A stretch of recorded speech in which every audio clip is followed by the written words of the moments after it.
Today, we are talking about all things busyness. Are you a woman that feels like you would define yourself as you've got all the things going on? And it is difficult to really focus on the things that you want to focus on because you're busy doing all the things that you need to do. Well, today we are talking to Lissa Figgins, who is a Christian time management coach, a priorities protector, a recovering should-do list girl. She's the founder of Redeem Her Time Coaching, and she's also the host of the Redeem Her Time podcast. Lissa's mission is to inspire women like you and equip busy Christian women, solopreneurs, to go from random busyness to faithful fruitfulness in midlife and business. Lissa is such a wealth of knowledge because one of the things that she says is you don't have an issue with your schedule or an overloaded to-do list. You actually have a disordered heart. That busyness is actually an issue when it comes to our heart. And that's what we're going to talk about today. So get ready because this is an episode you want to make sure you grab a hold of. And I will see you in moments to come.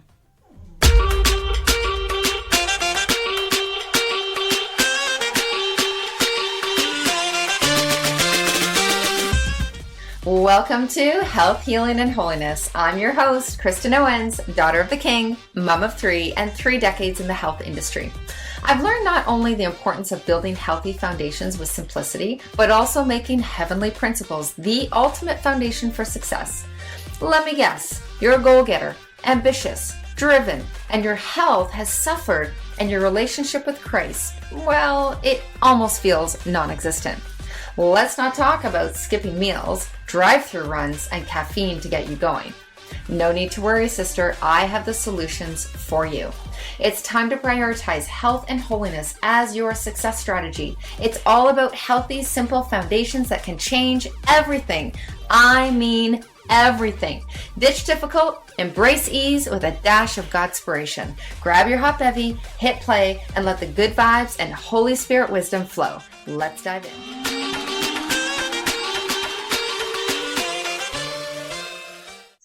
So, Lissa, I am so glad to have you here on the podcast. We are, in my community, I talk so much about how we can let go of the hustle. Because as businesswomen, you're going to share your story, so you know exactly what this is all about. But that hustle and the grind and the unrest that most of us entrepreneurs, especially kingdompreneurs, experience and feel. And I believe this takes us further away from our relationship with the Lord versus closer to Him. So I would love you to share your story. We met on Facebook, I don't know, a couple of years ago. And right. I saw what you were, talking about and chatting about. I was like, this girl is my kind of girl. So I would love it if you would share a little bit about yourself and introduce yourself. Yeah, well, thank you so much for this opportunity. I love when God just pauses time and allows paths to cross. And so I'm praying that our conversation today will be that kind of a Kairos moment. I'll talk about that later for those who are listening, right? Where time just slows down and you are so present to the moment because this is right where you're supposed to be. This is exactly what you're supposed to be doing and exactly what you're supposed to be hearing. But the problem is that wasn't me for way too long because I never slowed down, right? Like I was always the on the go girl and I have always had a lot on my plate and I've always liked having a lot on my plate. And yet, like you said, it often disconnects us. It disconnects us from ourselves. It disconnects us from the people we love and that we say we're doing it for, and it disconnects us from the Lord, right? Because when we're so busy, we're not available to those other things. You remember back in the day, you and I grew up in an era where you would call, if I called you and you were on the phone already, I would get this rah, rah, rah, busy signal, right? And what would that tell you? It would tell you, Lissa does not have time for me right now, right? And yet we run around saying, oh, how's life? Busy, busy, busy. I'm staying busy. I'm always busy. And I just think, is that really the message we want to be getting? Is that really the way that we want to live life? And I wish I could say that I figured all this out a long time ago, but it's been a journey, of learning how to let go and learning how to slow down and learning how to turn off the noise of all the other voices out there and listen to God's voice and not do what I call the should do's that are out there from everyone else, or even probably more, a lot of them, the ones I imposed on myself, but to really listen to him as to, what that looks like. And, that moment came for me the year I turned 40. I think a lot of us have a milestone moment, whether it's like a birthday, an anniversary, something happening in life, and we just wake up and we go, oh my goodness, what? Like, how did I get here? Who am I? Where am I going? Where did the time go? And I remember facing 40 and going, I don't want to keep living like this. And so I just turned 50 in the last year. And so it's been this 10-year journey of me learning, still learning to slow down and to let go of all the should do's so that I can focus on the things that God has called me to do and not waste my time running in circles, being on the hamster wheel, right? Yes. Yes. The hamster wheel that never seems to end. It never seems to end, right? Living in North America, especially. And I do believe that we're not the only continent that is experiencing this, but we know that North America is on the go. And I think about, Bali or, these places where there's more, just like siestas, for example. You go to Spain and they actually take breaks at, later on in the day, right? They're like, it's just a different in Europe. And I think you've been to many places over there. It's a different environment altogether. So I'm hoping that through what we do, we can help bring somewhat of that environment over there, here, so that women, not just you and I, but women that are in our communities will really be able to adopt that grace over grind culture. So, I just want to ask this question. I wrote this down. Turning off the noise. I know that this is something that I've said to myself before. How I'd love to just take my mind out of my head, because I know for me specifically, my mind is really the one that's held me back because God told me so.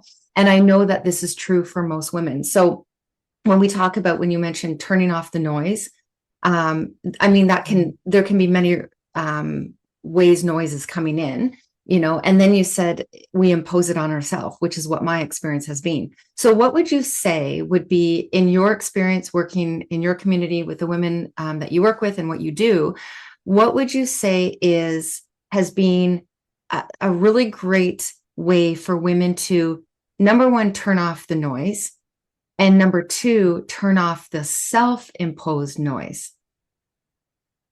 Yeah. Such great questions. And, and really part of it comes down to realizing where the problem is.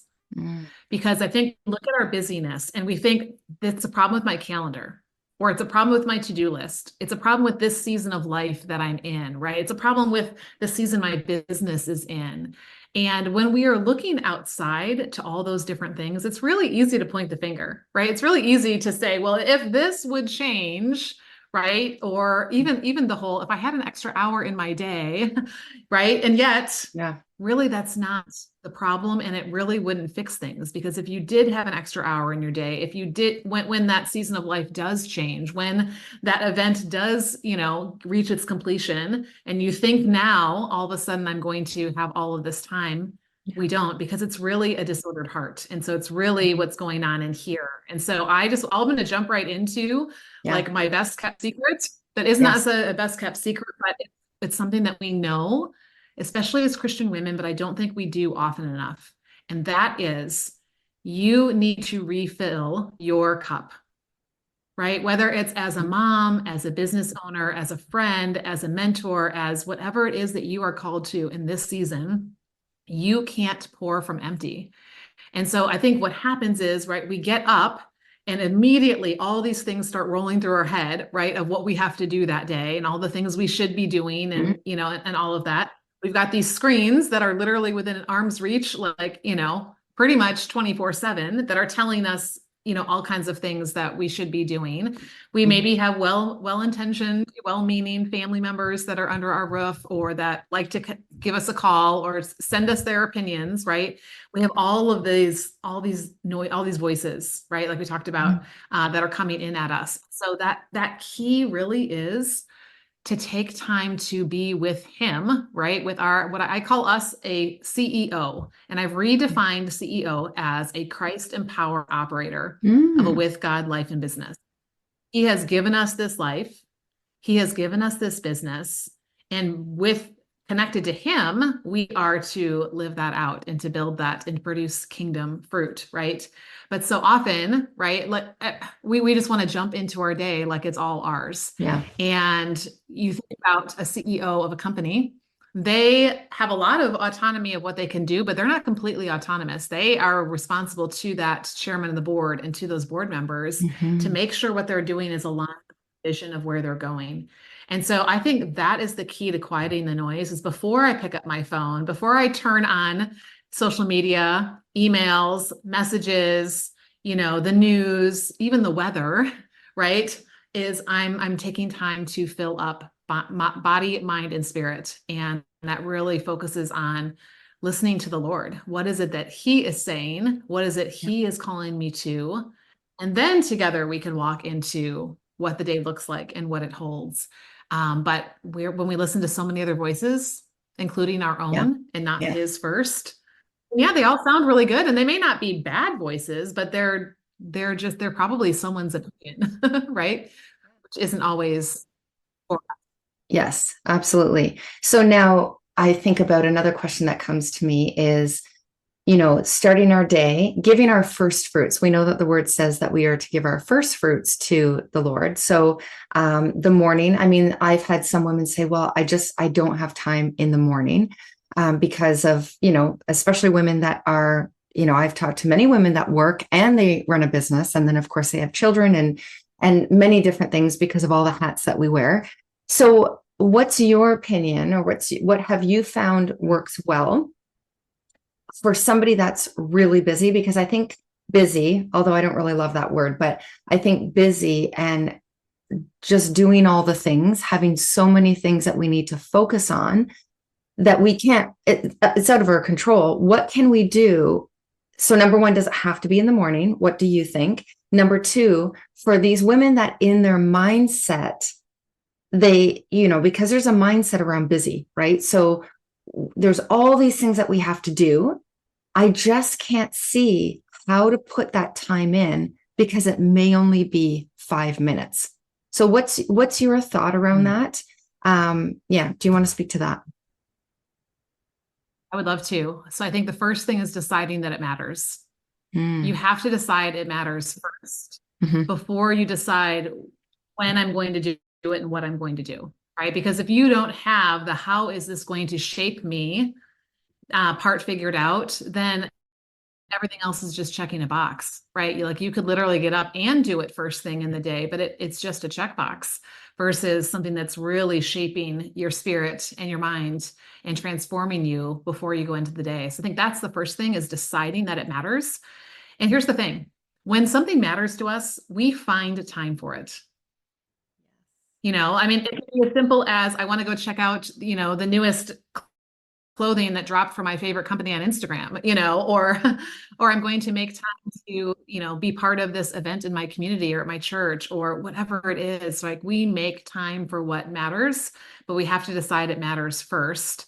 And so I think that's the first key. And here's kind of a good place to check too is what am I making time for that doesn't matter as much? Because we can say something matters, right? But then we can say, I'm too busy to do this, but guaranteed, we check the screen time on our phone we have had time that day. We just gave it away to lesser things, right? So that's the first thing is I decide this matters and then know that I am not going to find the time. It isn't just magically going to show up. I'm going to need to make the time because time always fills itself with something. If I don't intentionally fill it by design with what matters, guess what? The world or just default will fill it in, with something else. So we make that decision. That's really key. And really ultimately, I mean, God's time is not our time, right? Like he can take 5 minutes and make it more than, if I would have sat down and spent an hour. So not getting in our head and saying, but it can't be, I think it needs to be this hour-long thing and I only have 5 minutes. Okay. Right. Then we start there because it matters. And so something is better than nothing, if it matters. Um, and then I would say too, like, so that's kind of the first thing is, is deciding it matters. And it doesn't matter how much time it gets right now. It's starting that, creating that rhythm and that, that routine around it. And it doesn't have to look the same for everyone, right? Like, it may not be morning for you. It may be over a lunch break. It may be in the evening when everyone's gone to bed. And you're just taking that time, and that's when you can quiet your mind and your spirit and really focus. And that's okay. Like that's great. Part of it is knowing you and knowing what your season looks like and when you're going to be able to do it in such a way that it is going to be profitable, that it is going to produce the fruit that you're looking for versus just checking a box. And that's another thing that I teach is having evening refill, because I think sometimes, a lot of us have been taught that morning is when we do those things, which I think is a great time. It prepares you for the day. But so often we're working on something or binging something up until the time we go to bed. And then we wonder why we can't turn our brain off and why we, are laying there worried or stressed or overwhelmed and don't sleep well. And then what happens first thing in the morning is we're thinking about that, right? So it could be a great place to put it in an evening refill. What am I dwelling on before I go to bed? And then, and how can I maybe just to pick a piece of that up in the morning if I don't have a lot of time in the morning to give it that focus. That's a good idea. Very good idea, because what we put in our mind right before we go to bed is what actually, like you said, and this is scientific, is what actually plays out in our subconscious mind, which is driving 97% of us. So, our mind, God didn't make our mind just as conscious, what we're consciously focusing on. It's what's going on behind the scenes that is automatic and we're not aware of. So, to your point, just even taking, if it needs to be, I actually will have clients do, because I really love to help women to ground and to calm their nervous systems, because most women that I see are constantly going, and they're stressed. So if you can focus on, breathing and even listening to the Bible app or to listen to something on even YouTube that is putting in, it may not be reading, maybe it's, you're listening to something, put something in that your mind can play out and your spirit can actually play out when you're sleeping. So that's a really good point. So, when we talk about business and life, what would you say is the key? This is one of the questions that we talked about. What is the key to finding more time and using it well? So when we talk about, again, going back to the women that are, my focus is this woman that is so busy doing all the things. We talked about how we can put the word first, but how can we focus on really finding more of that time well and using it well so that we can make sure that we're doing the things that are important in our everyday life, especially growing our businesses, right? Because I'm trusting that women that are listening to this, growing their business is something that God has called them to do. And what I have found is when I've grown my business, it became, Lissa, I think you and I have talked about this, it actually became an idol. So it kind of goes along with what we've already talked about with making sure God is put first. But, when we talk about, and I talked about this with another guest on the show as well, this idolship, because what are we making an idol? And I would think that given that what you're talking about, with redeeming our time, do you agree that our time can become an idol? Do you believe that our businesses can become an idol and all of that becomes now an idol and God now is over here, but we're doing it for the glory of God. We're doing it because he called us to do it, but we don't even realize, because this has happened to me, we don't even realize that it's actually our business has become an idol, and that needs to be shifted to where God is the idol. Oh, if we want to even call it that. Okay. Can you speak to that, please? Because this is a big thing. Yeah. Yeah, so I just did a series over Lent on my podcast, the Redeem for Time podcast, and we talked about lesser things that get our Mm. time, attention, and affection. And they're not always bad things in and of themselves, like the ones you mentioned, some, like maybe your role as a mom or a wife, maybe your business, maybe your health. Like, these things are not bad things in and of themselves, but when they become God things, right, they cross that line when they're getting more of our time and attention and affection, and when we're seeking to do it on our own. And so, yes, I think any of those things can become that. And that's really a good test is where is my time going? I just had this conversation at small group last night. We're starting to study in Hebrews and talking about how Christ is superior to all these other things. And so we're talking about, so what does that look like in our life, right? And asking the question, like when we're about to pick up our phone to look at something, or when we're about to whatever it is, right? Like, is this better? Right? Is this what that doesn't mean we have to, be just, in prayer mode 24/7, on the couch, but am I what I'm seeking after here? Is this better, or is Christ better than this? So I think yes, any of those things can become that. And I think with our time, it's very easy for our time to look no different than the rest of the world. And it should look very different as his people. And actually, God gave me this aha moment I'd love to share with your audience because it shifted so much for me. And I've seen it making a big shift in the women I'm working with. And that is how we view our time. So I was sitting in a sermon we were talking about the Sermon on the Mount, and he was going through the Lord's Prayer. And he talked about the part where Jesus was teaching to pray for daily bread. Let's be honest, you and I live in a time right now where most of us are not waking up saying, where is my bread going to come from today? Am I going to have enough? Most of us are saying, how can I not eat so much bread because I don't need all the carbs, right? So we're not like, it's very easy to gloss over that, because it's like, well, I have the food I need. And he asked the question, what is your daily bread? And immediately my radar went up and I thought, it's my time. And my mind went back to the children of Israel, right? And God promised that he was going to care for them. And one of the ways he was going to care for them was to literally lay manna in front of them every single morning. And they had to trust that what he gave them was what they needed and enough. And they couldn't save from yesterday, right? And they couldn't borrow from tomorrow. They only had what was laid in front of them that day. And isn't the same thing true with our time? I cannot save up time from yesterday that I didn't spend and bank it for a rainy day. I can't borrow from tomorrow and say, well, I'll just take 22 hours tomorrow and can I, put 2 hours into today? Like literally every day, I get that 24-hour gift put in front of me. And I think that is where the difference is because the gurus, the experts, what I chased after for so long was I just have to get more organized, right? I have 24 hours in a day and I've got to get the most out of it. I have to multitask to the max. I have to have a bunch of, things I'm flipping back and forth between and make it all look pretty. So it looks like I'm checking all these boxes and feel good about myself, at the end of the day. And really it's a wrong perspective on time because as his daughters, are we looking at our time as a limited resource or as an abundant gift? Because if we believe we never have enough time, guess what? We will never have enough time, right?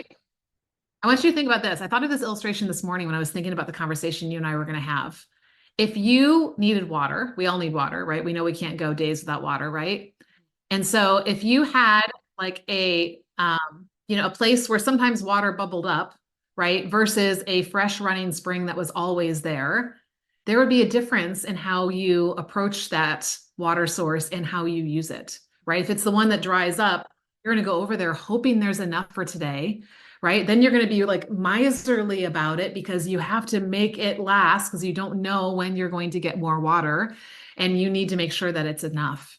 Versus if it's that spring that's always flowing, you confidently go over there knowing there is going to be enough. And guess what? Now I'm ready to share generously with those around me, those I'm called to pour into, because I have more than I need of this. And so I think therein lies the biggest difference. We think the answer is in the time blocks. We think the answer is in the checklist. We think the answer is in all of that. And those things are good after we figure out that our time is a gift from him. And when something is a gift, we want to steward it.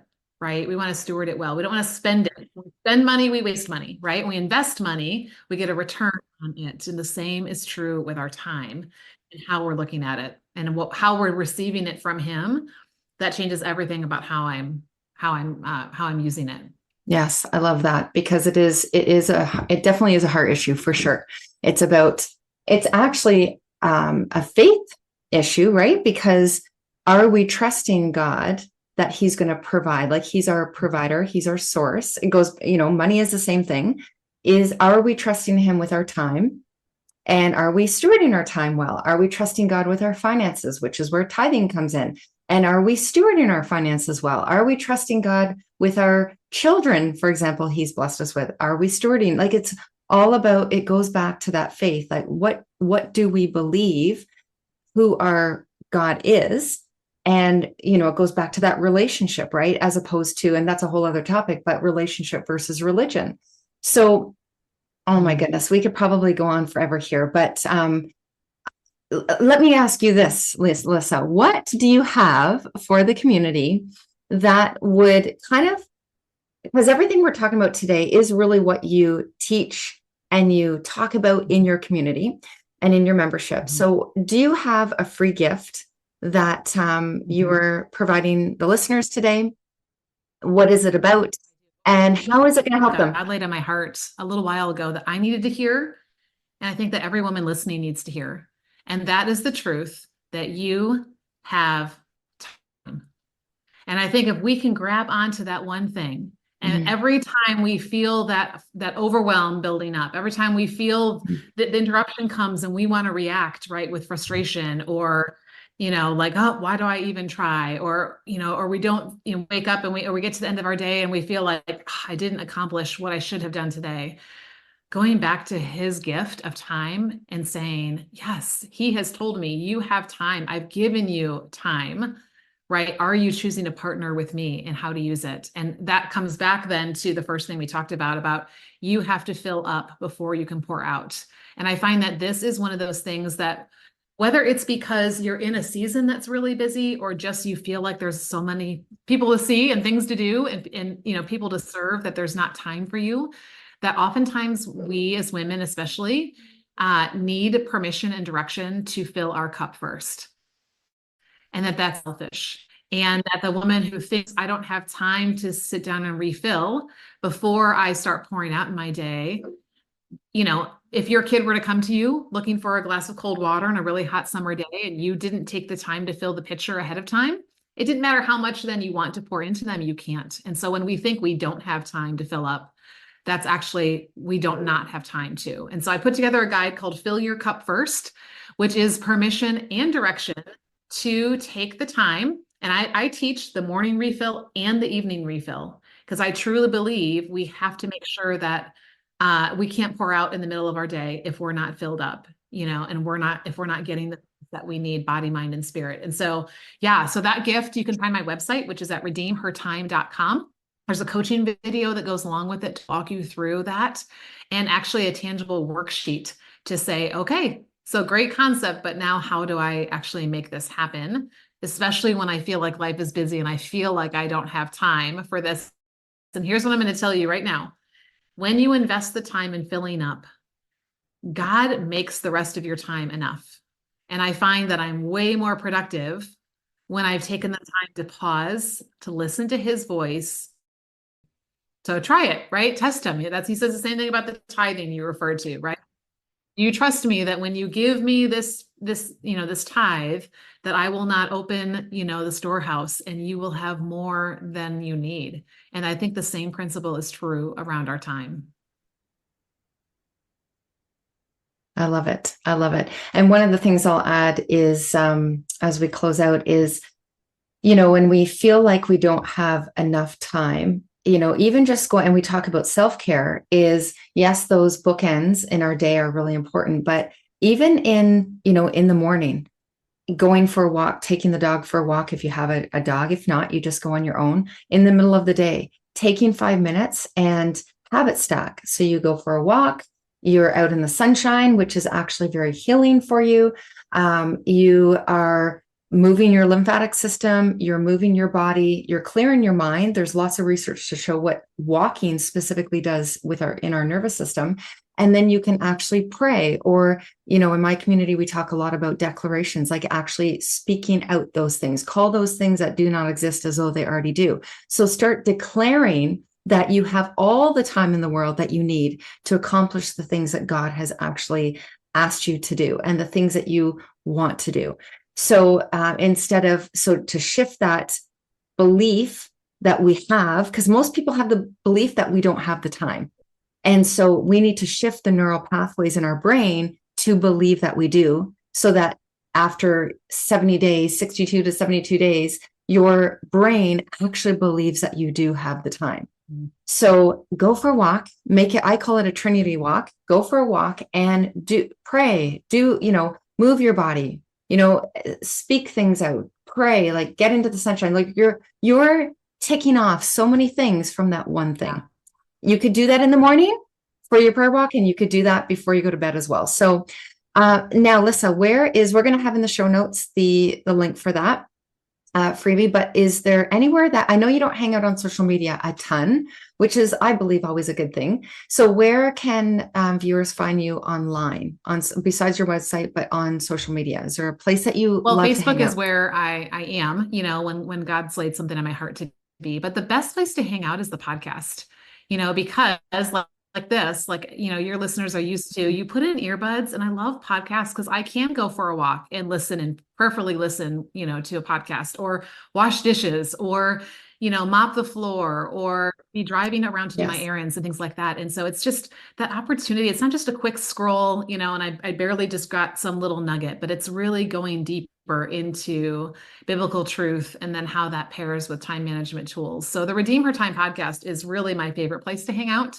and where I pour out into those who want to grow in this area. Amazing. I love it. Well, I want to thank you so much for taking the time to spend with us here today. I know that there's been so many nuggets, and I do recommend those of you listening, come back and listen to it again, because our brain can only handle so much. And what you needed to take today, if you come back next week, you will actually take something different, because every week, every month, we are in a different place, and we receive what we need at that time. So, Lissa, we will have you back on again. And I thank you for being here. And until next time, have an amazing day, guys. If this podcast inspired, encouraged, or blessed you in any way, the number one way you can help me is share with a friend or fellow entrepreneur. Number 2, leave me a review over on Apple Podcasts. And number 3, take a screenshot of this episode and share on your social channels. And make sure you tag me at Kristen Owens Wellness so I can share on mine, and we can help more people together. Thank you so much for listening. See you next time.